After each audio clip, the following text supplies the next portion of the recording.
ऐसा कहा जाता है कि वैसे पाबू जी की मम्मी तो एक परी थी। परी परी समझते हो? आसमान की परियां, पापा की परियां नहीं। आसमान। ऐसा ही कहानियां अपने की। आसमान की जो परियां होती है वो धरती पर घूमने के लिए आती है कई बार। और उनके साथ ये होता है कि धरती पर उनको कोई देखना नहीं चाहिए। यदि कोई धरती पर उनको देख लेगा तो उनकी शक्तियां समाप्त हो जाएगी, फिर वो वापस से नहीं जा पाएगी। तो ऐसी एक बार कोई एक परी, एक कोई अप्सरा धरती पर घूमने के लिए उतरी। गलती से उसका हेलीकॉप्टर लैंड कर गया मारवाड़ में। जाना तो बेचारी को भली जगह ही होगा कहीं पे। यहाँ उतरी, गर्मी थी।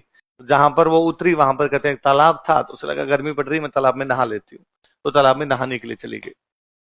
धांधल जी उस रात्रि को अपना घोड़ा लेके कहीं पर जा रहे थे। तो रास्ते के अंदर उनको लगा कि यार घोड़े को पानी पिला लेते हैं। तो उनको पता था यहाँ पे तालाब है, तो उस तालाब की तरफ चले गए। पर जैसे तालाब के नजदीक उन्होंने देखा कि एक महिला तालाब में नहा रही है, तो धांधल जी तो स्टेच्यू ही हो गई वहां पर। उस महिला ने, उस परी ने देखा कि कोई व्यक्ति देख रहा है, तो उसने कहा कि अरे मिस्टर, तुम जो कोई भी हो, धांधली कर रहे हो। और किसी महिला को इस प्रकार नहाते हुए देखना नहीं चाहिए। और मेरे साथ तो समस्या यह है कि मैं परी हूं। अब तुमने मुझे देख लिया तो मैं वापस नहीं जा पाऊंगी। मेरे धांधल जी ने कहा, किसने कहा वापस जाना है? और धांधल जी ने लगभग घुटनों के बल बैठते हुए कहा कि विल यू मैरी मी।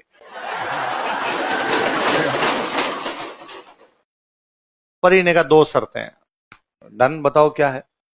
एक तो है कि मेरे से शादी के बाद मेरा महल अलग होना चाहिए, पक्का।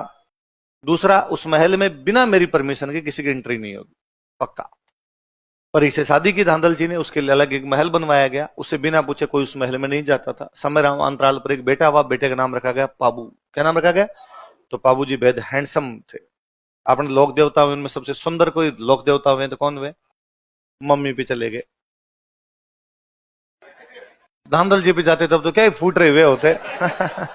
मारवाड़ का आदमी डाकी टाइप का ही होता है। मम्मी परी थी। धांधल जी को एक दिन लगा कि पर यार ऐसा क्या है कि बिना परमिशन के नहीं आना। एक दिन धांधल जी बिना परमिशन के चले गए। उन्होंने जाके देखा कि वहां पे परी है ही नहीं। वहां पर एक शेरनी है और पाबू उसका दूध पी रहे हैं।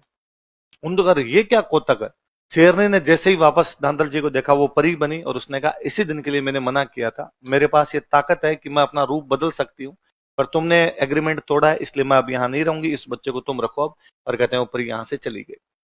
कहते हैं उसने कहा था कि एक माँ की अपने बच्चे के प्रति दो इच्छाएं होती है कि दूध पिला के थोड़ा बड़ा करे, बड़ा हो जाए तो अपने कंधों पे, अपनी पीठ पे उसको खिलाए। अब ये इच्छा तो मेरी पूरी हुई नहीं, दूसरे वाली दूध पिला के मैंने इसको बड़ा कर दिया। परी तो चली गई। फिर धांधल जी की एक और रानी है, उनका नाम था कमला दे। क्या नाम था? तो बाबू जी का पालन पोषण जो करते हैं बाद में, वो कौन करते हैं? कमला। तो हम उन्हीं को माता के रूप में जानते हैं। तो माता कौन है? कमला।